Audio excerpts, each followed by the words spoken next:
Israel es considerado un país desarrollado. Su PIB per cápita está al nivel de otros países ricos como Corea del Sur o Francia, y superior al de España y Japón. Lo increíble de la historia israelí es que es un país pequeño ubicado en el desierto y en medio de una región hostil y complicada, pues limita con Líbano, Siria, Jordania y la Franja de Gaza. Es un país muy joven, su independencia fue declarada apenas en 1948. Además, carece de recursos naturales, por lo que en sus primeros años de historia dependía de las donaciones de la comunidad judía estadounidense, y más adelante de la ayuda financiera de los Estados Unidos. Incluso en los años 80 el país estaba al borde de la quiebra. La inflación llegaba casi al 500% anual, y debido a su ubicación en medio de una región conflictiva, gastaba el 17% de su PIB en defensa. Para tener una idea, en 2022, Rusia tuvo un gasto militar del 4.1% de su PIB y Estados Unidos el 3.5%. La economía israelí solo se estabilizó a partir de la década de 1990, luego de unas medidas que recortaran el gasto público y le otorgaran independencia al Banco Central para controlar la inflación. Pero estas reformas, aunque generaron estabilidad, no fueron la razón principal del milagro económico israelí. El origen de su exitoso modelo se originó en el rápido crecimiento de su sector tecnológico. Sin embargo, hay razones para pensar que el milagro económico israelí está llegando a su fin. Por eso las preguntas son cómo superó Israel tantas adversidades para convertirse tan rápido en un país desarrollado. Pero, ¿qué podría estar amenazando en la actualidad el milagro económico israelí? Israel tenía todo en contra para ser un país rico. Poca población, lo cual significa un mercado interno pequeño, y rodeado de países vecinos árabes, la mayoría de enemigos, lo cual lo obligaba a gastar buena parte de su presupuesto en el sector militar. Sin embargo, fue esta inversión en defensa lo que le dio a Israel el impulso para desarrollar su economía. Como el tamaño de su ejército era pequeño, debían compensar esta desventaja con tecnología.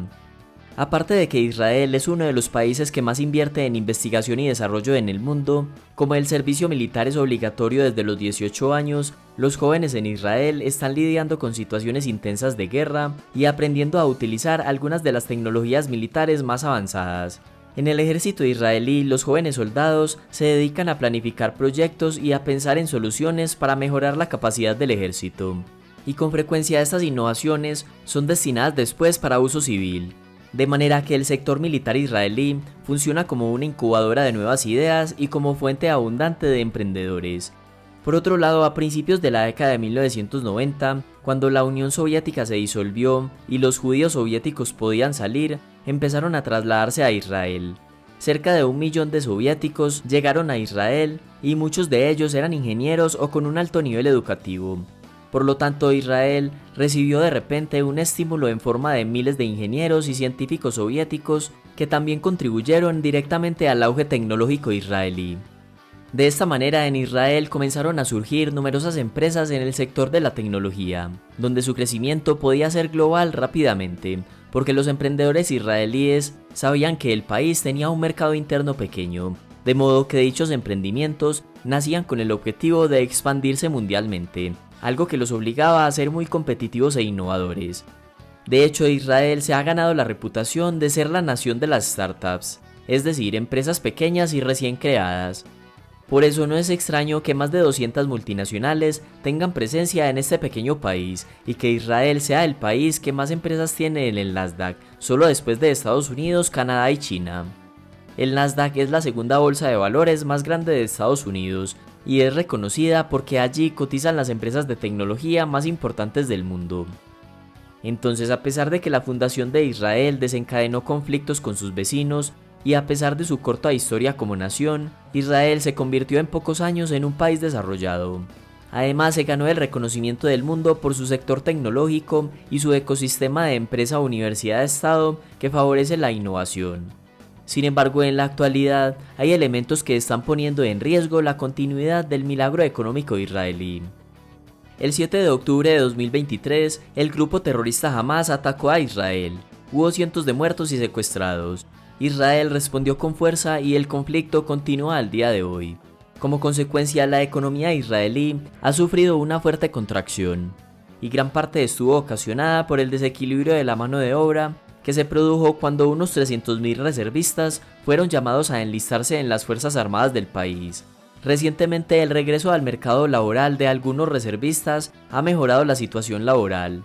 Sin embargo, algunos sectores siguen gravemente afectados por la escasez de mano de obra, en particular el de la construcción.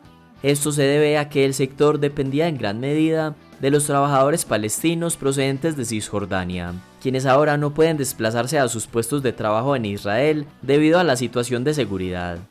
Unos 75.000 palestinos solían ingresar diariamente al país para trabajar en la construcción, y su ausencia provocó la paralización total de muchas obras. Pero este podría ser un choque temporal, porque Israel ya ha traído a trabajadores de India, Sri Lanka y Uzbekistán. Lo que sí puede afectar a las empresas a largo plazo es la incertidumbre sobre cuándo van a terminar los combates. Esto porque además del conflicto con Hamas, existe una creciente preocupación por la escalada de los combates con Hezbollah, que podrían desencadenar en una guerra directa con Irán. Y si a las empresas no les gusta la incertidumbre, a los inversionistas menos. La calificadora de riesgo Standard & Poor's redujo en abril la calificación crediticia a largo plazo de Israel, de AA- a A+, argumentando riesgos geopolíticos.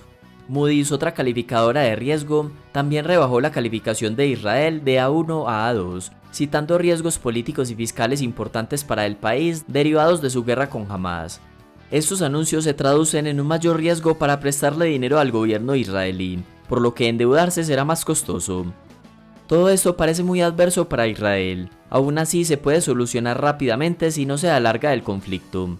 Así que la guerra afecta a la economía, la inversión y el empleo, pero podría ser temporal. Hay otro problema que enfrenta Israel que sí podría ser más duradero. Según la unidad de inteligencia de la revista The Economist, Tel Aviv, la capital de Israel, fue la octava más costosa para vivir en 2023, pero en cuanto a salarios, Israel ocupa el puesto 20, con un promedio de $44.200 al año. Pero este salario está muy influenciado por los altos salarios que reciben los trabajadores del sector tecnológico. El salario promedio en el sector tecnológico fue de $101.000 al año en 2023. Pero este no es un fenómeno exclusivo de Tel Aviv, donde vive la mitad de la población del país. En otras ciudades también se concentran los mejores puestos de trabajo y mejores salarios. En la mayoría de estas ciudades, los trabajadores que no reciben altos salarios se pueden mudar a la periferia y viajar diario al trabajo. El problema es que como Israel es tan pequeño, esto no es tan fácil. Israel tiene una extensión de territorio similar a la de un país como El Salvador, por lo que es de esperarse que el costo de vida en Tel Aviv siga creciendo, que es donde se concentran las empresas tecnológicas.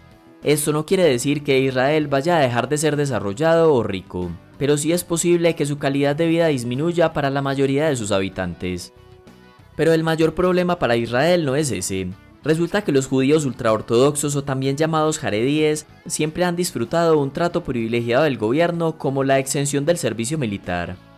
En 1948, cuando se creó el Estado de Israel, la población de judíos ultraortodoxos era pequeña, de manera que el fundador del país, David Ben-Gurión, no tuvo problema en librar del servicio militar a los hombres judíos que estudiaran a tiempo completo la Torá, el libro sagrado de la religión judía.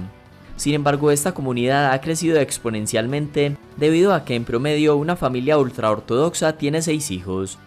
Esta comunidad ha crecido tanto que ya representa el 13% de la población de Israel. En junio de 2024, el Tribunal Supremo de Israel emitió una sentencia que ordenó al gobierno a reclutar judíos ultraortodoxos. Sin embargo, es probable que el presidente de Israel, Benjamin Netanyahu, y su coalición traten de revertir la sentencia. Pero no solo se trata del servicio militar, sus escuelas religiosas también reciben subvenciones. El Estado israelí también otorga subsidios por cada hijo, ayudas al alquiler, subsidios para sus guarderías, entre otros beneficios. Esto ha dado como resultado que solo el 50% de los hombres ultraortodoxos trabajen, la otra mitad vive de subsidios del gobierno. De manera que los incentivos están claros. Los estudiantes de la Torá están tan subvencionados que para ellos es más rentable no buscar trabajo. Como es de esperarse, este trato privilegiado a esta comunidad ha generado fricciones con el resto de los israelíes, y existe una presión cada vez mayor para que se eliminen los beneficios que reciben los judíos ultraortodoxos. Sin embargo, como esta comunidad ha crecido tanto, significa que aporta un mayor número de votos, es decir, que tienen un mayor poder político para presionar al gobierno y así continuar con su trato privilegiado.